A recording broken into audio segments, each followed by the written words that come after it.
Afghanistan. Total chaos.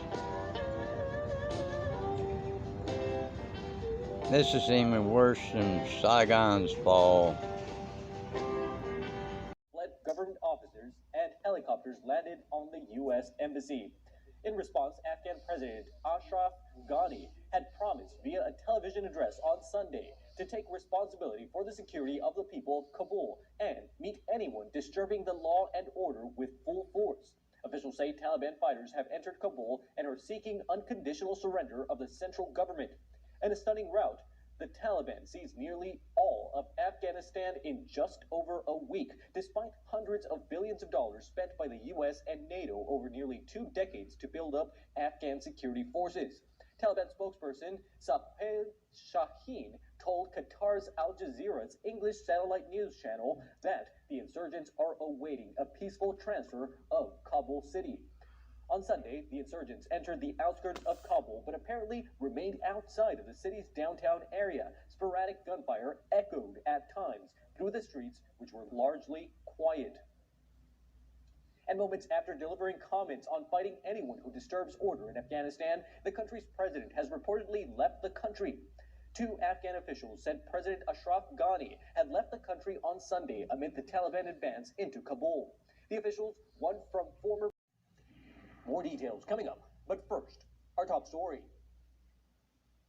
The Taliban are claiming victory, saying they have taken over the country's capital city of Kabul as of this Sunday.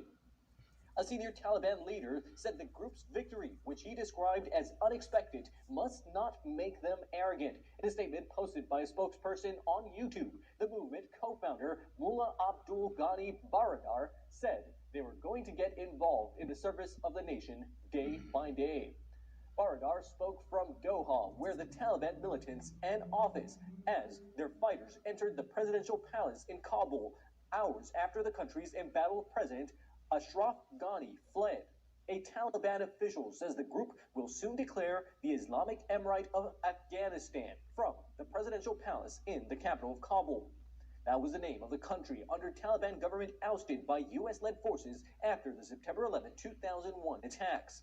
As night fell, Taliban fighters deployed across Kabul took over abandoned police posts and pledged to maintain law and order during their transition.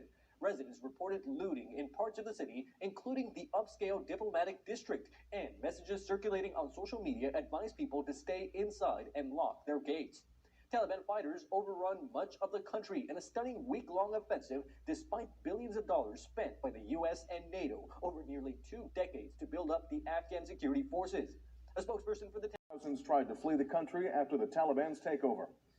Biden traveled back to Washington from Camp David to speak. It was his first public remarks on Afghanistan's situation in nearly a week. Top U.S. officials had been stunned by the pace of the Taliban's push and blamed the government's fall on the Afghans themselves.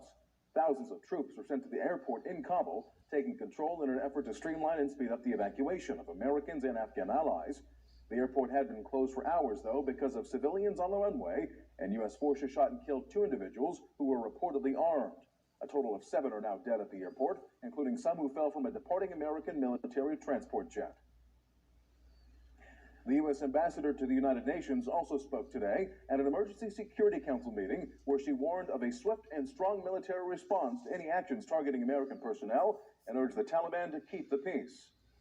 Civilian populations, including journalists and non-combatants, must be protected.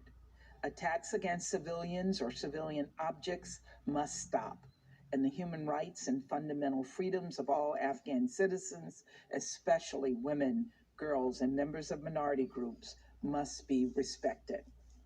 We also call on all parties to prevent terrorism, and we must all ensure Afghanistan cannot ever again be a base for terrorism.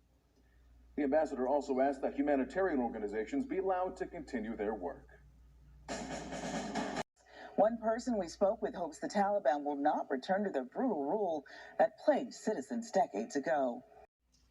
There was only the cold reality of either following through on the agreement to withdraw our forces or escalating the conflict. and sending thousands more American troops back into combat in Afghanistan, lurching into the third decade of conflict. I stand squarely behind my decision. After 20 years, I've learned the hard way that there was never a good time to withdraw U.S. forces. That's why we're still there. We were clear-eyed about the risk. We planned for every contingency, but I always promised the American people that I would be straight with you. The truth is, this did unfold more quickly than we had anticipated. So what's happened? Afghanistan political leaders gave up and fled the country. The Afghan military collapsed, sometime without trying to fight.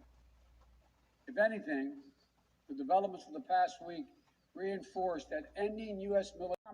In this exclusive interview, Border Patrol gives us insight on the newly released numbers for July. Agents tell our Frank McCaffrey they want to make it clear.